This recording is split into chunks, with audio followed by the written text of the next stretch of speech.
Olá! Mulheres e, por que não, homens estão cada vez mais em busca da eterna juventude e do corpo ideal. Por isso, Conexão Flórida de hoje mostra para vocês algumas novidades em tratamentos estéticos em clínicas aqui nos Estados Unidos. E eu também conversei com um cirurgião plástico que tem feito muito sucesso aqui no sul da Flórida. E detalhe, hein? Ele é brasileiro.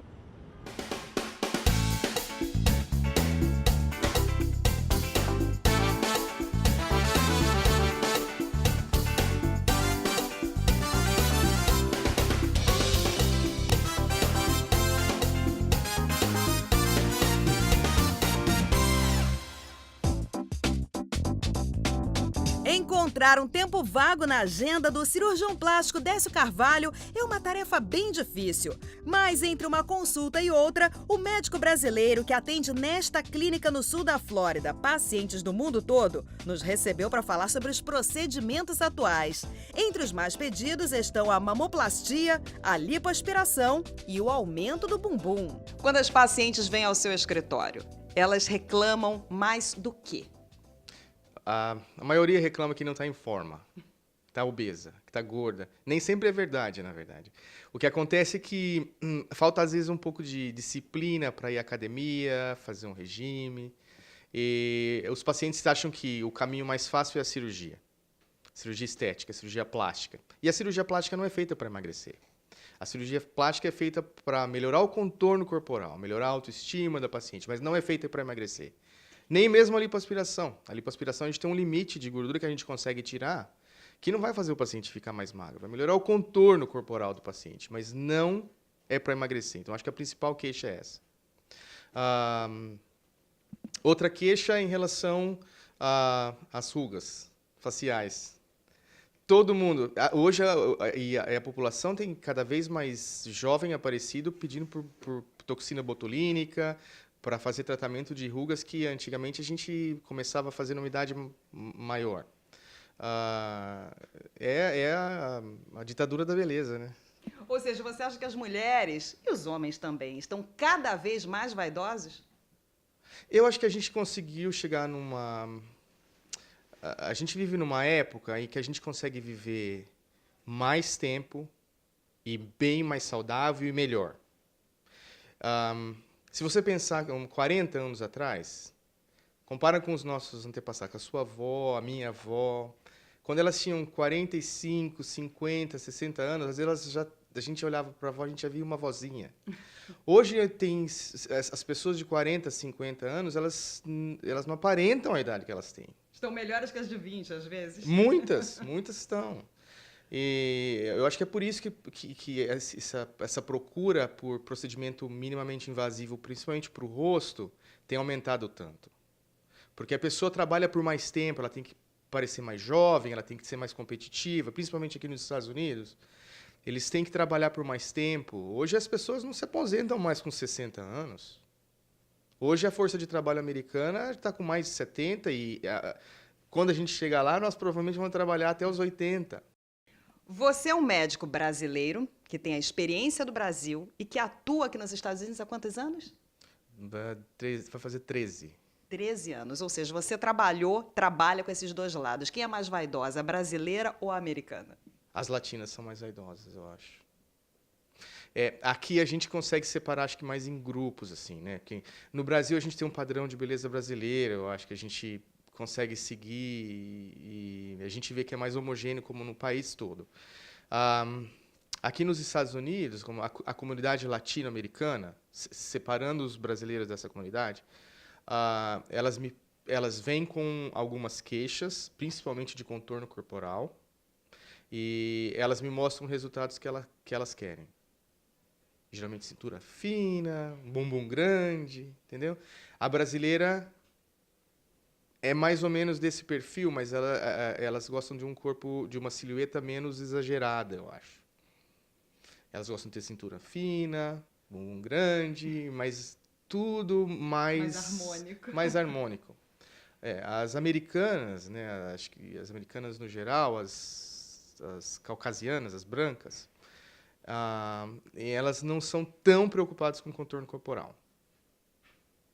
Elas se importam, né? Óbvio, com uma mama bonita, ficarem magras, em forma, mas não tem aquela obsessão pelo corpo, eu acho, como a gente tem. Porque também se expõe menos, né? O inverno dura 3 meses, 4 meses, ninguém vai para a praia.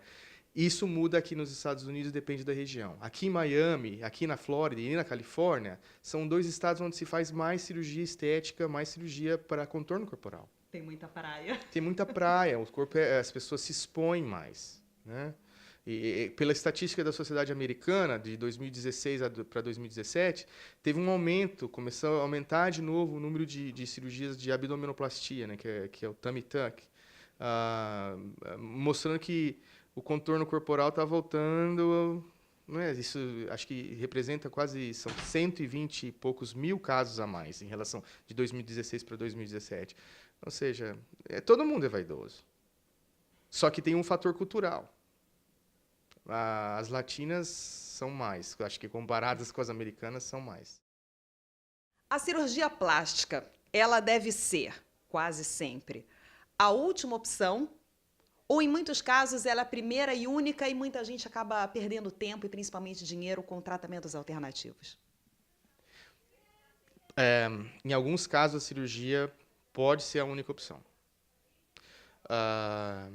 Te dou um exemplo, paciente com uma mama muito grande, com gigantomastia, com dor nas costas, com marca de sutiã, aquilo não, é difícil para ir para a academia, é difícil para fazer atividade diária, é difícil para limpar a casa, incomoda. Então, eu acho que nem deve... Tratamento alternativo para uma gigantomastia não faz sentido.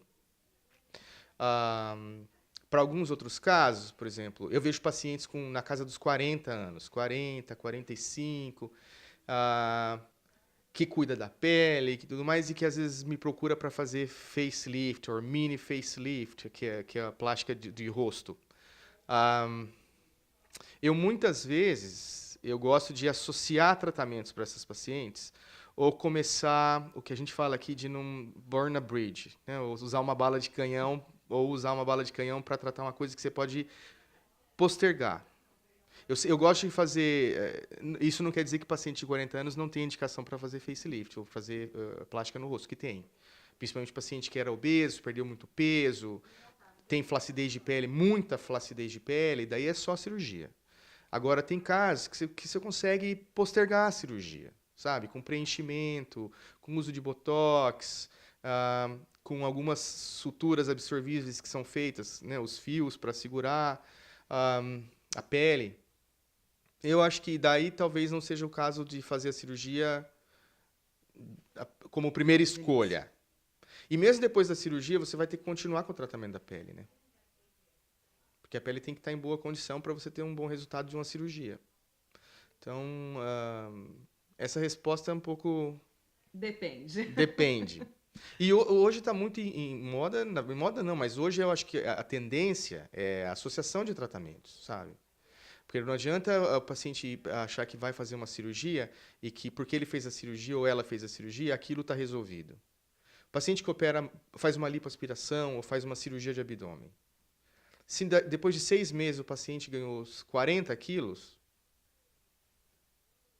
para quê, né? Não adiantou. Não adiantou. Então, você tem que ter um regime de exercício físico, dieta. O paciente que opera o rosto, que faz a plástica facial, ele tem que usar uma linha de cosmético boa, conversar com o médico em relação ao tratamento de se precisa fazer alguma outra coisa a mais para as rugas finas, né? Laser ou peelings. Então, tem uma gama de tratamentos que podem ser usados para melhorar o resultado cirúrgico. Então, eu acho que hoje a associação de tratamentos é a melhor opção para o paciente. E nem todo mundo está a fim de fazer, na verdade. A tão popular lipoaspiração emagrece? Não emagrece. A lipoaspiração não, porque a gente não consegue tirar uma porcentagem grande do peso da paciente na lipoaspiração, né? O paciente perde alguns quilos na lipoaspiração. Não, a lipoaspiração é feita para gordura localizada. O paciente tem que estar dentro ou um pouquinho fora do peso ideal. E a indicação correta da lipoaspiração é essa, na verdade, né? Não, é para melhorar o contorno, não é para emagrecer. E a lipo tira a celulite? Não, a lipoaspiração não tira celulite. O que acontece é que a lipoaspiração, na verdade, ela trata a gordura, né, o subcutâneo, a gordura mais profunda. A celulite, na verdade, é uma fibrose, uma trava de fibrose que conecta a derme, que é a parte mais profunda da pele, ao tecido subcutâneo, que na verdade é a gordura. Só que quando a gente faz a lipo mais profunda, a lipo na gordura, a gente não desfaz. E mesmo que você desfaça essas traves de fibrose, geralmente elas se refazem. Então, não é um tratamento, se você colocar celulite, lipoaspiração é o tratamento, não é o tratamento para celulite, não é. Se essa é a pergunta, a resposta é não. Não. Existe um limite de idade para fazer a lipo? Eu não coloco um limite para os meus pacientes. Eu faço lipoaspiração em alguns pacientes de mais idade. Se o paciente for saudável, se ele estiver bem de saúde, não tiver não tiver diabetes, hipertensão, porque não tem nem indicação, às vezes, de fazer num paciente desse uma cirurgia que é completamente estética e eletiva. Entendeu? Então, o grande segredo num paciente de mais idade é ele estar saudável, como qualquer outro procedimento. A lipo é uma cirurgia. Então, se o paciente estiver saudável, tiver indicação, não for obeso, tiver só gordura localizada, é possível fazer. O grande problema nos pacientes de mais idade é que a pele perde elasticidade. E a pele sem elasticidade nem sempre dá um resultado bom em lipoaspiração. Ela fica com um aspecto feio. Então, a qualidade da pele é outro fator de se levar em consideração. Porque se a pele não tem qualidade boa ou elasticidade para se retrair, para dar um resultado harmonioso, um resultado bom, eu geralmente fico relutante em indicar. Mas paciente saudável, gordura localizada, pouca, não obeso, pele boa, é possível fazer. É verdade que as americanas adoram uma cirurgia que tem o Brasil no nome? Aqui nos Estados Unidos é bem famosa. Você está falando do Brazilian Butt Lift, né? Mas eu acho que essa cirurgia está famosa no mundo inteiro, né? A transferência de gordura, na verdade, tem o nome de Brazilian Butt Lift, mas ficou famosa no mundo inteiro, essa cirurgia. E ela tem o nome de Brazilian Butt Lift por causa do formato e do corpo das brasileiras, na verdade, né? Nada mais é do que a transferência da gordura que a gente tira na lipoaspiração, trata-se essa gordura, limpa, lava a gordura e reinjeta ou injeta em algumas outras áreas, que principalmente a área mais injetada é o bumbum. A gente faz muito aqui. Acho que é o número 2, no consultório é o número 2. E quais são as novidades? Tina, novidade tem um monte, na verdade, no mercado de cirurgia plástica, né, da estética e dermatologia. Esse mercado é muito fértil. Mas eu acho assim, tem algumas coisas que ainda não são, não são usadas, assim, não abrangem uma população muito grande ainda, e tem algumas coisas que estão em pesquisa e tudo mais. Mas uma coisa que é muito interessante são os scanners 3D. Eu acho que já tem alguns estudos mostrando que scanner 3D, na verdade, para ajudar na reconstrução de mama, que é feito como no filme, no cinema. Se fazem um scanner do corpo, se a paciente, por exemplo, tem uma cirurgia de mama, uma mastectomia, é possível fazer um molde da mama que precisa ser reconstruída, similar à mama contralateral. Então, e com a impressora 3D é possível ter um molde da prótese que você precisa. Então, e mesmo simulação de resultados com o scanner 3D, faz um scanner corporal completo e é possível simular os resultados de cirurgia. A única coisa em relação a essa simulação é que alguns médicos não gostam de usar essa simulação por fatores legais. Por quê? Porque você pode simular um resultado e na hora que faz a cirurgia, esse resultado não ficou compatível com a simulação.